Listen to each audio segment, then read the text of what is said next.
Allahu Allahu Allahu Allah Allahu Allahu Allahu Allah Allahu Allahu Allahu Allah.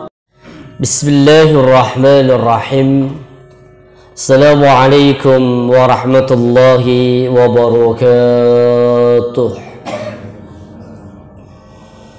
Innal hamdalillah nahmaduhu wa nasta'inuhu wa nastaghfiruh wa na'udzu billahi min shururi anfusina wa min sayyiati a'malina. Man yahdihillahu fala mudilla lahu wa man yudlil fala hadiya lahu. أشهد أن لا إله إلا الله وحده لا شريك له وأشهد أن محمدا عبده ورسوله لا نبي ولا رسول بعده.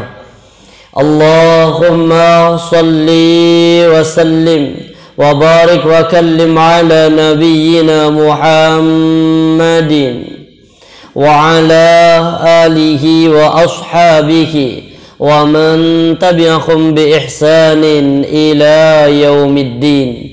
أما بعد، قال الله تعالى في القرآن العزيز: أعوذ بالله من الشيطان الرجيم.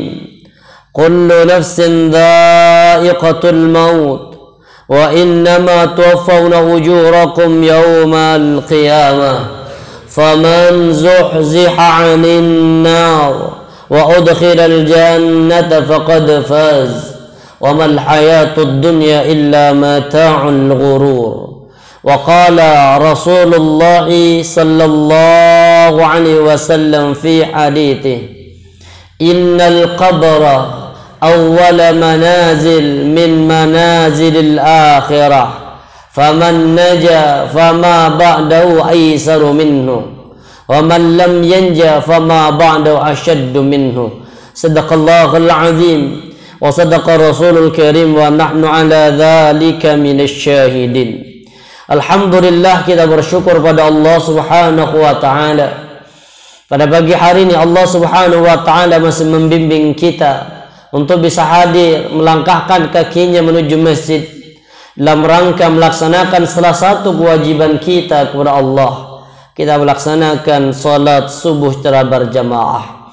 Semoga apa yang kita lakukan ini menjadi tanda rasa syukur kita kepada Allah Subhanahu wa taala, dan semoga ini menjadi sarana pengabdian kita kepada Allah Subhanahu wa taala. Para jamaah yang dirahmati Allah Subhanahu wa taala, hari ini kita akan melanjutkan materi kita pembahasan kitab Minhajul Muslim sampai pada bab siksa dan nikmat kubur.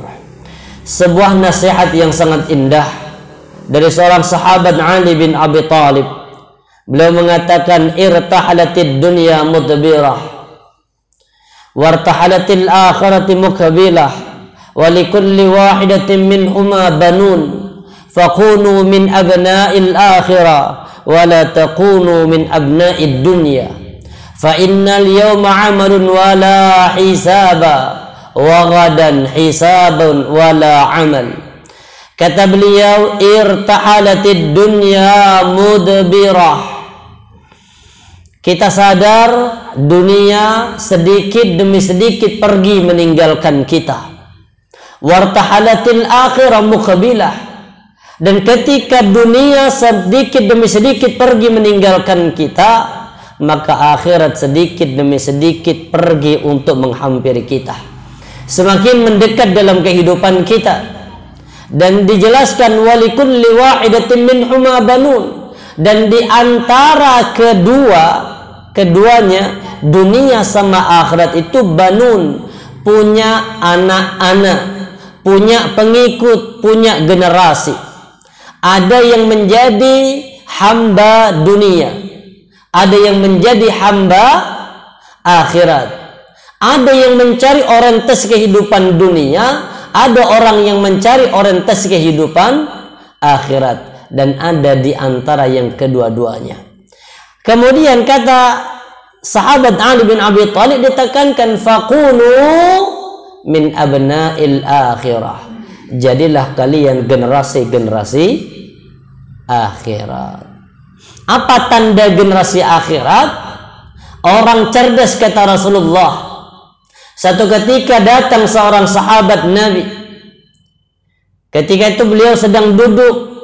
Kemudian ditanya, ya Rasulullah, man afdalul, dijelaskan ayyul mu'minina afdal. Ya Rasul, orang mukmin yang bagaimanakah yang paling mulia ya Rasul?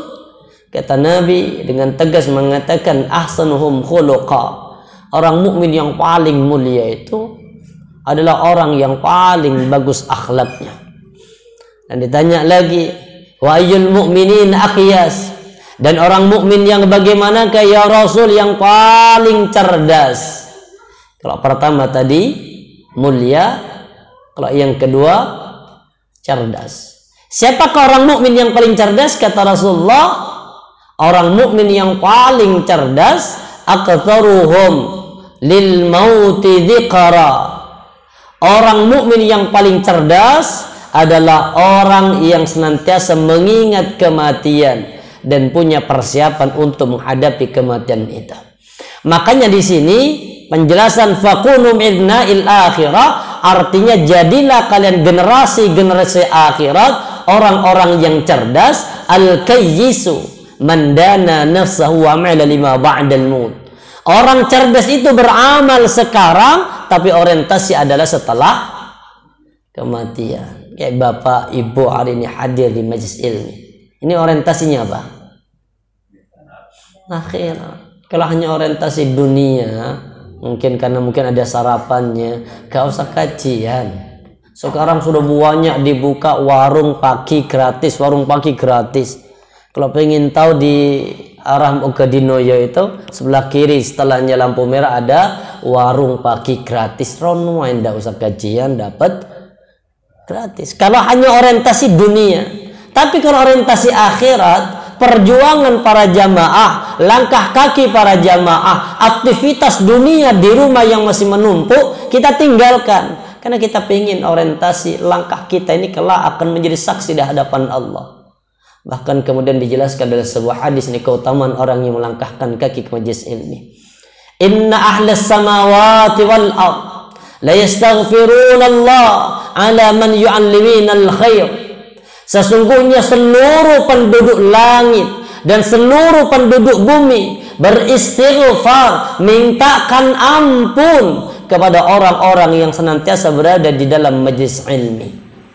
Hatta an-namla fi hujriha wa hatta al-'ud fil bahri la yastaghfirullah.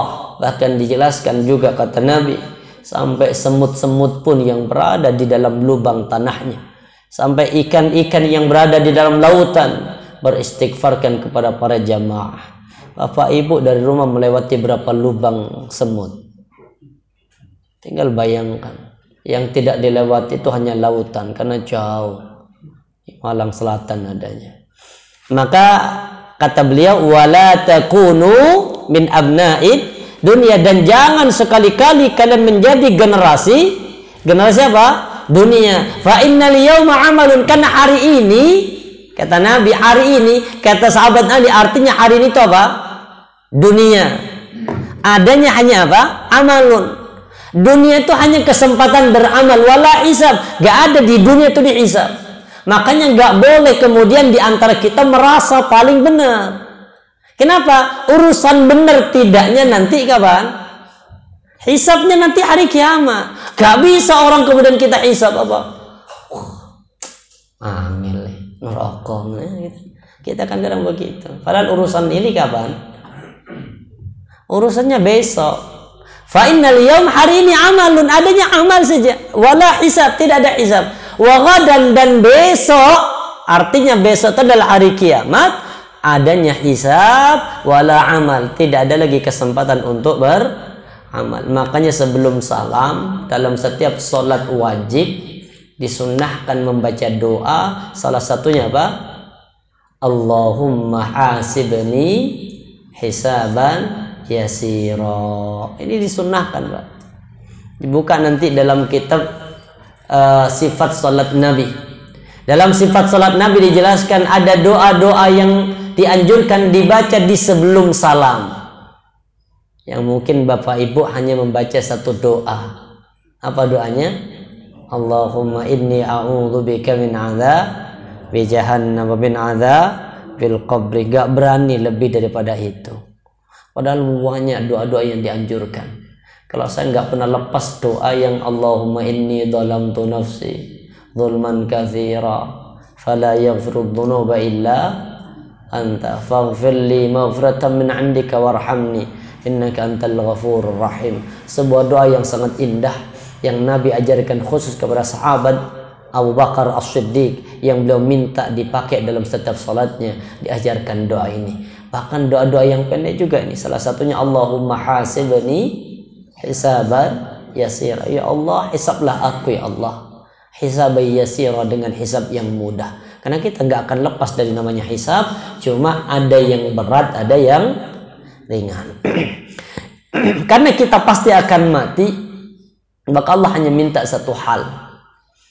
Jadikan dunia ini sebagai media untuk mencari bekal. Karena kita pasti akan bertemu dengan Allah. Di sini kata Allah, "Faman kana yarju liqa'a rabbi falyamal amalan salihah wa la yusyrik bi'ibadati rabbih ahada." Di surah apa ini?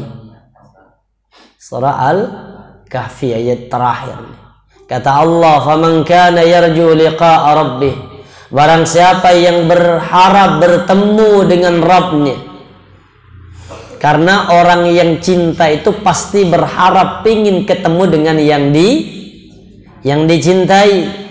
Makanya ketika Nabi Ibrahim mau dicabut ruhnya, beliau mengatakan, "Wahai malaikat, mana mungkin ada yang mencintai berani membunuh yang dicintainya? Kan tidak mungkin." Maka malaikat bingung, malaikat maut ini bingung. Iya ya, Allah mencintai Nabi Ibrahim, kok mau? Artinya kok ada yang dicintai itu mau dibunuh. Kembali lagi kepada Allah. Sampaikan, kata Allah pada malaikat, tolong sampaikan pada Nabi Ibrahim. Apa itu? Mana mungkin ada orang yang dicintai gak pengen ketemu dengan yang mencintai. Di balik kalimat itu, mana mungkin ada orang yang mencintai tapi ketika diajak ketemuan gak mau. Disampaikan ini kepada Nabi Ibrahim, baru Nabi Ibrahim mengatakan, silahkan wahai maut, cabut rohku. Menunjukkan bahwa apa? Kalau kita cinta kepada Allah, maka pasti pertemuan dengan Allah itu adalah hal yang diharapkan. Tapi nggak boleh kemudian kita minta mati. Dalam artian gara-gara musibah menimpa pada kita, seorang mukmin nggak boleh minta kemudian, ya Allah matikan aku ya Allah. Nggak berhak seorang mukmin ini. Maka Rasulullah mengatakan, la yatamannayanna ahadukumul maut lidurrin nazala fi. Tidak selayaknya bagi orang mukmin meminta kematian karena satu musibah yang menimpa kepadanya. Toh seandainya memang terpaksa harus minta doa kepada Allah, jangan minta doa mati, tapi minta doa pilihan. Sebagaimana Bapak Ibu minta apa? Ya Allah, minta yang terbaik ya Allah. Jaga orang tua, wis kuasal jaga orang tua nih. Ya Allah, minta yang terbaik ya Allah. Enggak, karena mungkin jaga orang tua sering sakit, masuk rumah sakit, kemudian harus ganti pampers dan sebagainya. Apa doanya? Cuma masalahnya di dalam doa minta yang terbaik itu intinya pengen. Itu jadi masalah. Padahal Nabi ngajarkan bukan begitu doanya. Apa kata Rasulullah? Fa in kana la budda fihi. Seandainya memang harus minta doa, minta kematian, diajarkan sama Nabi apa? Allahumma ahyini in kanatil hayatu khairul li. Ya Allah, hidupkan aku ya Allah, panjangkan umurku ya Allah jika kehidupan ini menjadi tambah kebaikan bagiku. Wa tawaffani, dan matikan aku ya Allah in kanatil wafatu khairul li. Matikan aku ya Allah jika kematian adalah yang terbaik bagiku. Yang terbaik itu artinya apa? Jika kematian ini bisa menghantarkan aku ke surganya Allah. Jangan gara-gara musibah yang berat minta mati. Makanya Allah katakan orang beriman itu pasti berharap ingin ketemu dengan Allah. Maka sebelum ketemu dengan Allah, maka perintahnya dari Allah Pak. Satu, falyamal amalan salihah. Jadikanlah pertemuan antara aku dengan Rabbnya itu hendaklah membawa bekal namanya amal saleh. Kalau orang sudah bawa amal saleh, apa kata Allah di surah An-Nahl ayat yang ke-96, Allah kalau tidak salah 97 berfirman, man amila salihan min dzakarin aw untha falanuhyiyannahu hayatan thayyibah. Kata Allah, siapa yang melakukan amal saleh, mau laki mau perempuan, satu syaratnya dia beriman kepada Allah, maka Allah berikan jaminan satu, falanuhyiyannahu hayatan thayyibah. Allah berikan kehidupan yang baik. Ada kehidupan yang baik di dunia, ada kehidupan yang baik di alam barzakh, dan kehidupan yang baik di alam akhirat. Kalau alam dunia 3, Rasulullah, qad aflaha, beruntung. Siapa orang yang beruntung ya Rasul? Man hudiya ilal Islam, yang diberikan hidayah masuk dalam Islam. Ini yang pertama. Yang kedua, waruziqa kafafa, dikasih rizki yang cukup. Makanya minta doa rizki yang cukup itu bersumber dari yang halal. Apa doanya?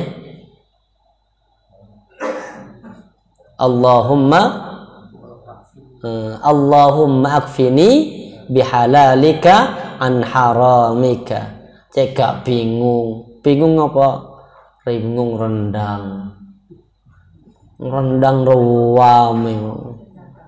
Sejak kapan rendang punya agama? Sono ay.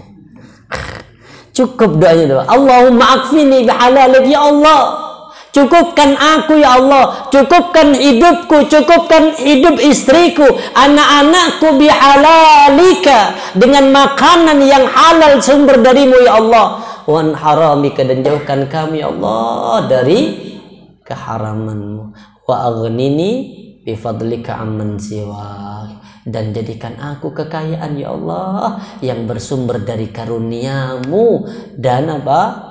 Aku tidak bergantung kepada selain dirimu. Hafal? Alhamdulillah, cepatlah. Allahumma barik lana bima razaqtana wa qina adzabannar. Kalau itu insyaallah hafal. Penting ini, artinya apa? Amal saleh.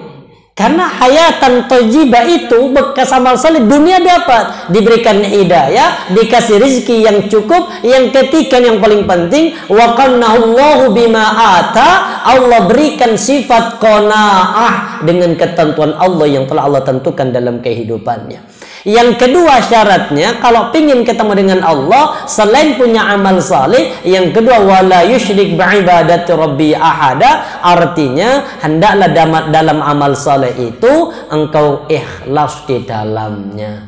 Ini yang berat. Makanya ikhlas ini berat. Bab tentang masalah bab niat nanti paling panjang pembahasan, bagaimana menghadirkan sifat ikhlas. Seperti Allah katakan, ada orang wa nud'imukum, dan kami kasih rizki kalian, la nuridu minkum jaza'u wala syukura. Aku ngasih makan kalian liwajhillah, hanya untuk mencari ridha Allah. Gak butuh apa? Jaza, gak butuh tuh balasan, wala syukura, dan aku gak butuh ucapan terima kasih. Ketika ada orang yang ngasih rizki, ngasih makanan, siapkan sarapan, atau mungkin disiapkan makan siang bagi para jamaah salat duhur, cukup dengan kalimat apa? Nahnu nut'imukum liwajhillah, kami ini ngasih makan hanya untuk mencari ridha Allah, la nuridu minkum jaza, nggak butuh balasan wala syukura. Cuma kalau di Indonesia kan apa? Ada konsep, ada kaidah itu tidak ada makan siang yang gratis. Jadi kalau ada makan siang, ada kelompok, ada grup ini dan sebagainya, itu pasti ada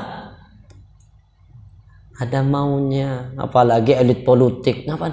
Ini hanya sebatas makan siang. Nah, ada makan siang gratis. Sedangkan kita ngasih makan gratis hanya satu, liwajhillah, hanya untuk mencari ridha Allah. Kenapa harus mencari bekal? Karena kita pasti akan mati. Kematian itu hal yang pasti. Kullu nafsin dha'iqatul maut. Kenapa harus mati? Allah katakan wa innama tuwaffawna ujurakum yaumal qiyamah. Karena kematian ini media cara Allah untuk menyempurnakan setiap balasan yang kita lakukan. Sekecil apapun amal saleh yang kita lakukan, Allah akan balas itu. Dan sekecil apapun amal keburukan yang kita lakukan pun juga pasti Allah akan balas. Makanya Allah katakan apa? Faman ya'mal mithqala dzarratin khairan yara wa man ya'mal mithqala dzarratin syarran yara. Setiap apapun amal saleh yang kita lakukan sekecil itu, bahkan sekecil zarrah sekalipun tidak akan pernah luput dari catatan Allah. Tapi sekecil keburukan yang kita lakukan juga tidak akan luput dari catatan Allah. Makanya diminta nanti di tanggal 10 atau di 10 hari terakhir dari bulan Dzulhijjah ini, insyaallah dimulai dari tanggal 1 insyaallah. Disitulah kemudian di tanggal 10 paling banyak dalam sebuah hadis, paling banyak Allah membebaskan hamba dari api neraka. Makanya berdoa kepada Allah sebagaimana kita berdoa di bulan Ramadan. Apa doanya? Allahumma a'tiq riqabana wa riqaba abaina minan nar. Sering baca doa ini kan? Ramadan wis lewat sih belum juga. Ini subhanallah nih, ini indah. Allahumma a'tiq riqabana ya Allah. Allahumma a'tiq riqabana ya Allah, hapuskan nama-nama kami Allah. Wa riqaba abaina, nama-nama kakek nenek moyang kami Allah. Kalau perlu ditambahin wa abnaina, anak-anak kami Allah, minan nar, dari api neraka. Jadi nama kita ini ada di neraka. Mana?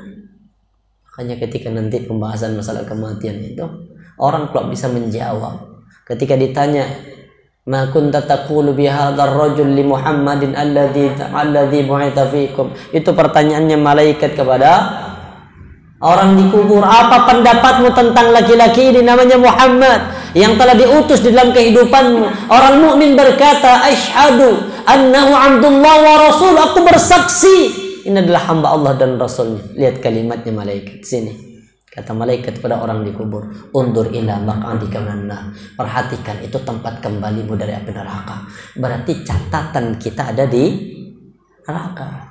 Karena bisa menjawab qad abdalakallahu lahu maq'adan minal jannah. Sekarang telah Allah ganti dari tempat duduk dari surga. Makanya minta di tanggal 10 nanti, mulai tanggal 1 insyaallah dari bulan Agustus bulan apa? Juli, masuk di antara 10 hari pertama sampai Allah bersumpah di Al-Qur'an wal fajr. Terus walayalin ash, demi waktu subuh dan demi malam-malam yang 10.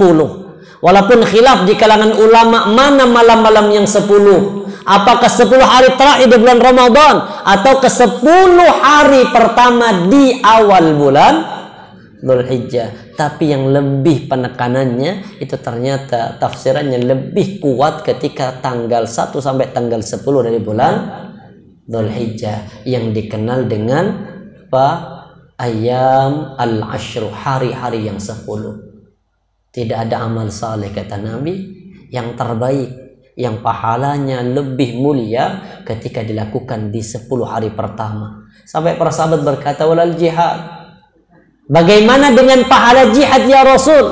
Kita melakukan amal saleh di 10 hari pertama dari bulan Dzulhijjah, bagaimana kalau dengan jihad ya Rasul? Kata Nabi walal jihad, jihad pun tidak mengalahkan keutamaan 10 hari pertama.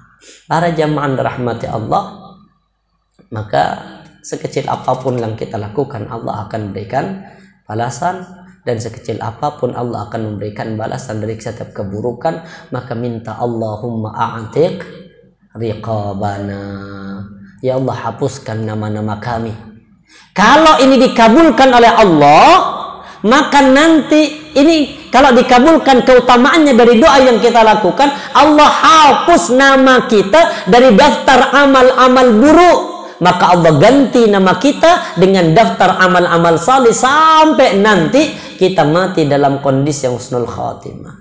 Makanya perbanyak di 10 hari pertama, Allahumma a'tiq riqabana wa riqaba abaina wa riqaba ummahatina wa azwajina. Kalau pengen disebutkan semua, minan nar. Terakhir ditutup dengan kalimat minan nar. Hapuskan nama kami, nama kedua orang tua kami, nama kakek nenek moyang kami, anak-anak kami, Allah, dari api neraka. Kalau pengen juga masih tetap bersama dengan suami istri di surga, doakan juga. Tapi kalau pengen ganti pasangan, wis monggo, itu pilihan Bapak. Masa sambil terus ya, kalau mau ganti pasangan di surga gak apa-apa. Kemudian puncaknya apa kata Allah? Faman zuhzi'anin nar, kata Allah kemudian, barang siapa yang dijauhkan dari api neraka, wadkhilal jannata faqad faz. Ternyata kemenangan yang sesungguhnya perjalanan hidup kita ketika berakhir di kehidupan surga. Faqad faz, siapa yang dijauhkan dari api neraka. Makanya tadi doanya, siapa yang dijauhkan dari api neraka kemudian dimasukkan ke dalam surga, maka ini adalah kemenangan. Tapi untuk bisa meraih kemenangan, di antara puncak kemenangan ini, maka kita harus melewati satu alam yang disebut dengan alam barzah. Dan ini karakter-karakter alam barzah. Yang pertama, alam barzah atau alam kubur itu adalah alam yang menakutkan. Ada satu hari ini menimpa kepada Utsman bin Affan. Sahabat bertanya, ya Utsman, tudzakirul jannata wan nar fala wala tabki wa tabki min hadha. Kata sahabat, ya Umar, engkau ingat dengan surga, engkau ingat dengan neraka, tapi engkau tidak menangis. Wahai Utsman, wa tabki min hadha, kenapa engkau tangisi gara-gara kubur? Jadi Utsman itu ingat neraka, ingat surga, enggak menangis. Beda dengan Aisyah. Kalau Aisyah kan menangis gara-gara apa? Limadha bakaiti, kenapa kau menangis wahai Aisyah? Kata beliau apa? Aku ingat dengan neraka. Aku takut ya Rasul, nanti aku masuk ke dalam neraka. Kalau Utsman berbeda, belum sampai pikirannya ke neraka, setiap melewati kuburan beliau senantiasa menangis. Bapak ibu yang mana? Yang Utsman apa yang Aisyah? Nangisnya yang mana? Lihat kubur apa ingat neraka? Ingat utang Ustaz. Aduh, beda Bu. Kualitas iman itu membedakan kapan kita harus nangis. Padahal ya Allah, jelas Utsman, selevel Utsman ini ada nama sahabat Utsman ini masuk di antara 10 sahabat yang dijamin masuk surga. Makanya kalau nanti sempat umrah di Masjidil Haram itu, di sebelah kanan Mojo itu sudah dibangun apa? Museum sahabat. Di situ sudah dibangun di antara 10 sahabat yang dijamin masuk surga. Nama-nama itu terpampang di tembok di apa museum di situ. Yang sempat umroh nanti mampir ke situ insya Allah. Akan mungkin lama sudah nggak umroh. Ini pandeminya. Ketika itu apa kata Utsman bin Affan? Beliau mengatakan, innal qabra, sesungguhnya kubur itu awwalu manazil. Sesungguhnya innal qabra awwalu manazil akhirah. Sesungguhnya kubur itu adalah pintu utama menuju perjalanan kehidupan akhirat. Dan di sini kata beliau, fa inna jaminhu fama ba'dahu aisaru. Barang siapa kata beliau sukses ketika berada di kubur, maka perjalanan selanjutnya itu adalah perjalanan yang lebih mudah. Wa illam yanjah, Tapi ketika tidak sukses ketika berada di kubur, fama ba'dahu asyaddu minhu, maka setelahnya dia akan mengalami kesulitan dan kesulitan. Maka para jamaah yang dirahmati Allah Subhanahu wa taala, kubur ini adalah hal yang menakutkan sampai menjadikan selevel sahabat itu menangis ketika melewati kubur. Hanya di Indonesia saja kubur yang dijadikan tempat untuk ngopi, nongkrong, nyantai. Seolah-olah kemudian apa ya? Saya berpikir begini loh Pak, kadang ada orang yang tugasnya gali kubur. Itu ya Allah, puasa kadang ya gak puasa. Kemudian ke kubur ya lengkap dengan kopinya, rokoknya, tehnya, dengan makanannya. Harusnya kan setiap menggali kubur, tanah yang digali semakin dalam ini menunjukkan nanti tempatku juga akan seperti ini. Makanya kalau di kampung saya itu yang bagian gali kubur, ya Allah, Ramadan kemarin Bu, ya lengkap dengan apanya? Lengkap dengan semangkanya, lengkap dengan ya Allah. Yang kedua lagi pelajaran, ada kematian yang minta di pinggir-pinggir jalan, itu di tengah-tengah jalan, itu berpakaian selayaknya tidak ada orang kesedihan. Gimana mau ngasih, mohon maaf ya, yang minta itu kondisi kadang ya di situ ngerokok, kemudian kadang minum, makan sambil berdiri. Harusnya kan yang minta itu apa? Pakaiannya mungkin ya ganti pakaian sarung, pakaian ini sedang berduka. Kita pingin yang berduka ini sebagaimana hadis Nabi, apa kata Rasulullah? Isna'u ta'aman li ahli Ja'far, bikinkan makanan untuk keluarga Ja'far. Kenapa ya Rasul? Li'annahum asabathum ma yushkiluhum, karena keluarga Ja'far sedang ditimpa satu musibah yang menyibukkan. Apa maksudnya? Ketika Ja'far itu meninggal di perang lupa namanya, sampai ini perangnya kerjanya di Yordan, kalau nggak salah perang Tabuk, yang hanya 20.000 orang kaum muslimin melawan 200.000 pasukannya Persia. Di situ sahabat Nabi, paman Rasulullah Ja'far bin Abdul Muthalib meninggal. Sampai Nabi kemudian menghibur keluarganya, bikinkan makanan, jangan makan-makan. Maksudnya bikinkan makanan karena keluarga itu sedang ditimpa musibah yang menyibukkan. Sebenarnya nggak menyibukkan, cuma yang tersibukkan itu apa? Hati. Orang kalau sudah kesedihan itu disuruh makan apa? Males ibu. Mungkin contoh ibu kehilangan suami, atau mungkin bapak kehilangan istri. Jangankan masak, makan saja malas. Makanya ini kesibukan ini yang Nabi minta apa? Bikinkan makanan untuk keluarga mereka. Disitulah kemudian Nabi senantiasa menghibur, karena kubur itu memang hal yang menakutkan. Makanya pada zaman rahmati Allah, mintalah perlindungan kepada Allah dari azab kubur. Ini masih karakternya, belum nanti bagaimana adab kuburnya.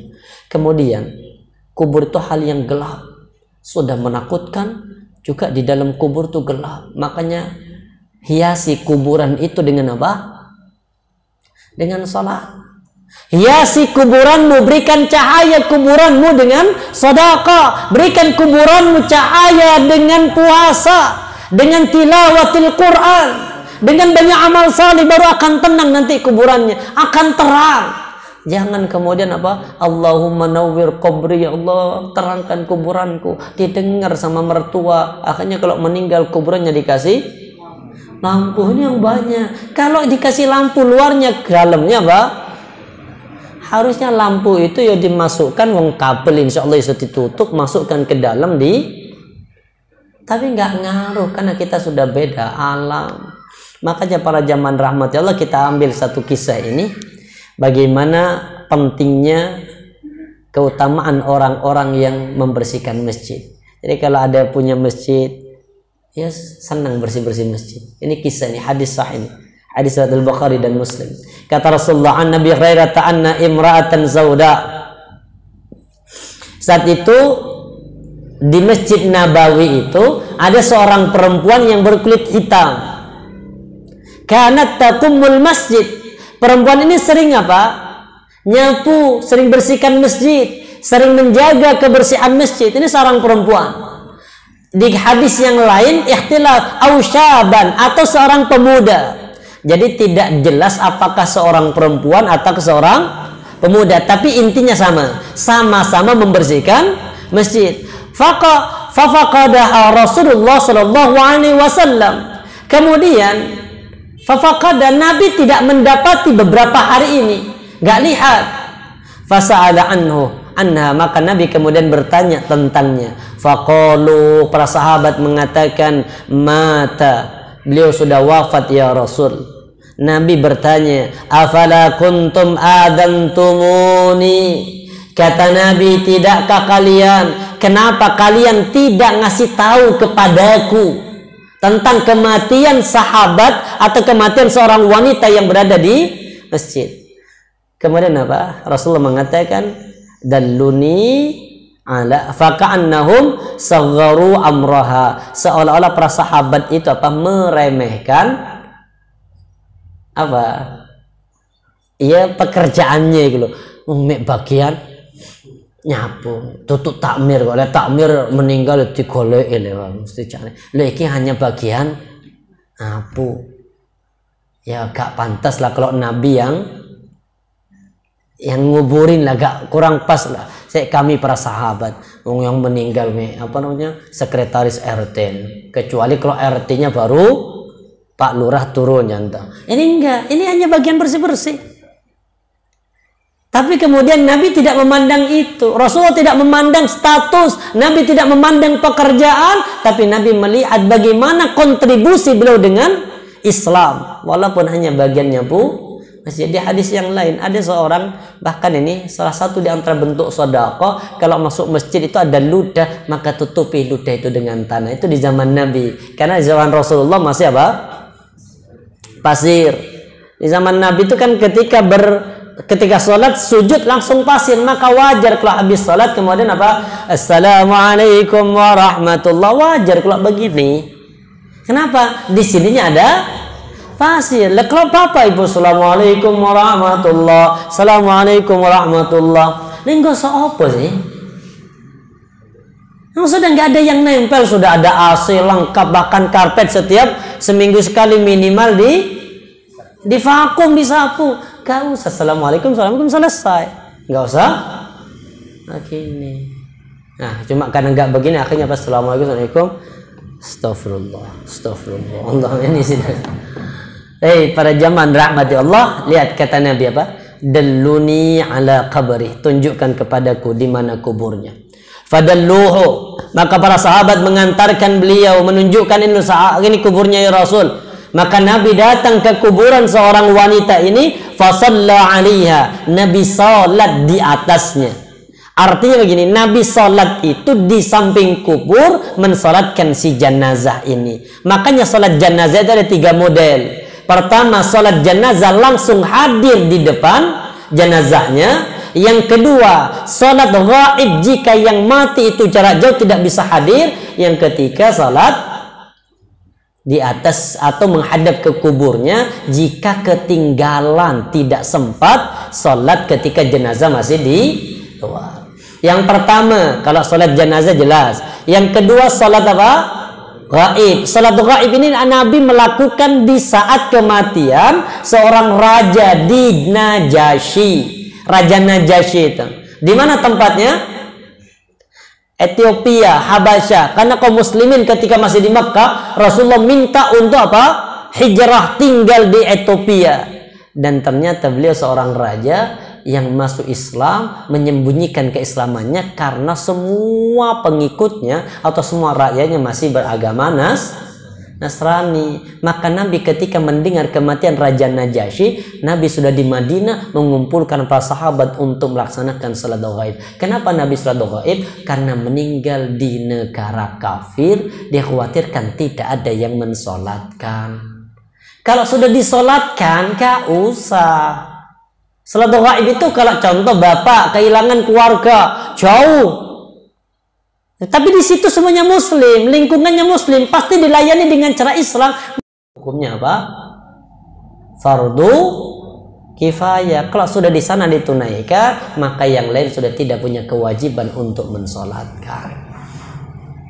Contoh kasusnya kematian Eril. Kalau itu disolatkan jenazah wajar. Kenapa?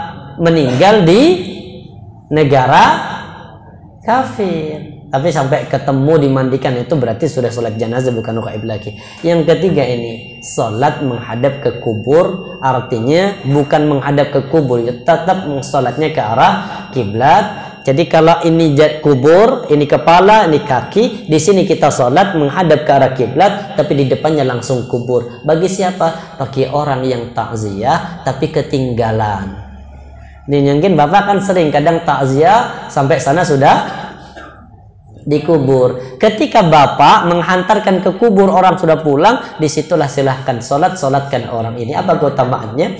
Kata Rasulullah, inna hadzal qubur mamlu'atu dzulmah. Sesungguhnya kuburan ini, kata beliau, penuh dengan zulmah, kegelapan.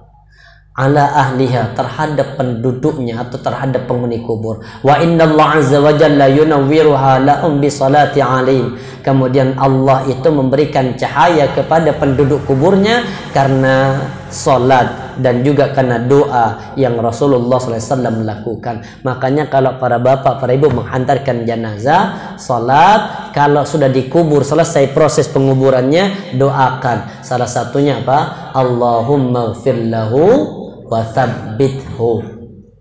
Allahumma ighfir lahu wa tsabbithu. Kalau ibu yang tidak ikut mengantarkan jenazah, karena seorang wanita makruh hukumnya mengantarkan jenazah ke kubur, maka dari rumah sejak jenazah ini sudah diangkat dari rumah, doanya ini Allahumma ighfir lahu wa tsabbithu, ya Allah ampuni dosa beliau ya wa tsabbithu, dan tsabbit, kokohkan jawabannya. Ketika ditanya sama malaikat, nanti dia bisa menjawab. Kemudian sebelum ditolak, ini selain kubur itu apa?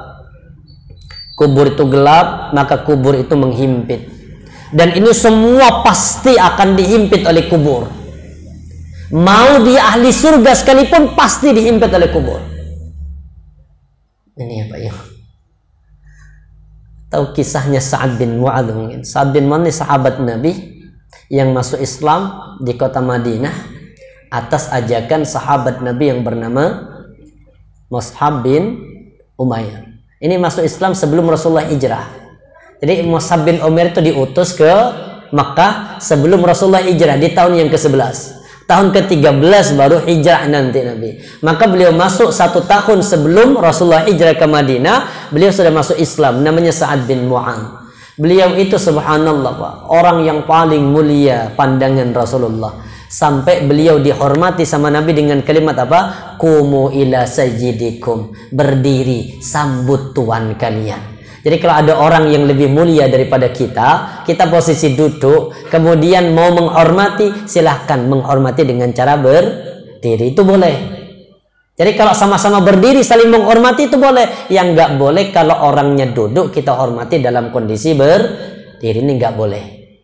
Ayolah, kumu, ayo bong, bapakmu tuh datang, berdiri semua sambut, silahkan. Nyanyiin tola'al,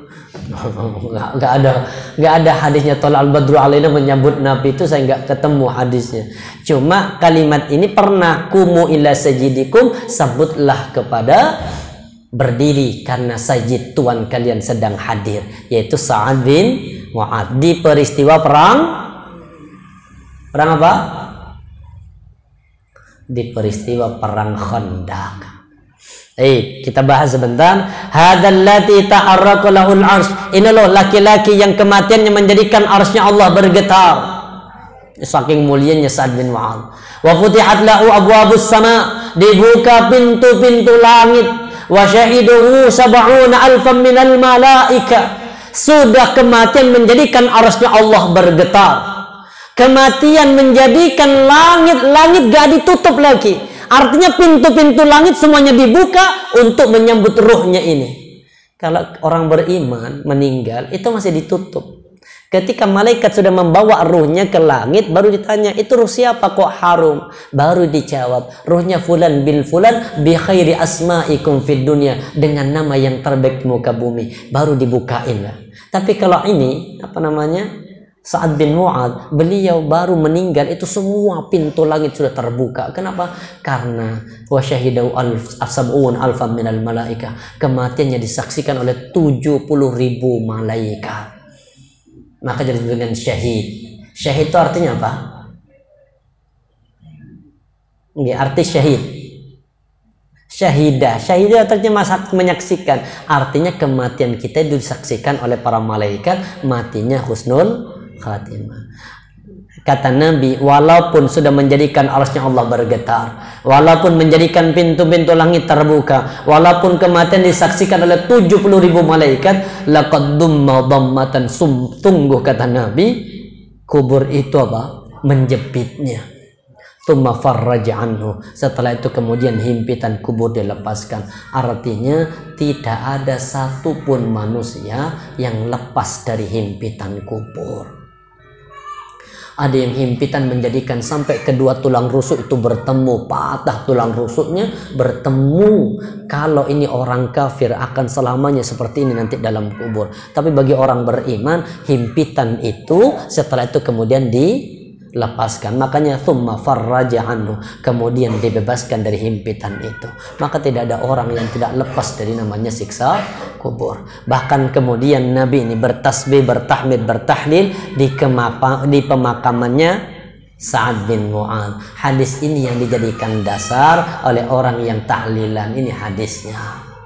Tapi ini nggak tepat kalau dijadikan sebagai media tahlilan. Cuma ini hadis di antara hadis yang dipakai dasar bagi orang yang melakukan tahlilan. Insyaallah para jamaah, nanti kita akan bahas bagaimana nikmat kubur. Insyaallah pertemuan selanjutnya akan kita bahas proses kematian, kemudian ruh, apakah ruh nanti bisa kembali atau seperti apa, kemana ruh setelah kematian. Insyaallah akan kita bahas pertemuan selanjutnya. Semoga Allah senantiasa melindungi kita dari adab kubur, Allah melindungi kita dari setiap bentuk siksa-siksa yang ada dalam kubur, dan Allah mudahkan kita ketika kita berada di dalam kubur mampu menjawab 3 pertanyaan dengan sempurna. Subhanakallah bihamdika asyhadu an la ilaha illa anta astaghfiruka wa atubu ilaik. Assalamualaikum warahmatullahi wabarakatuh.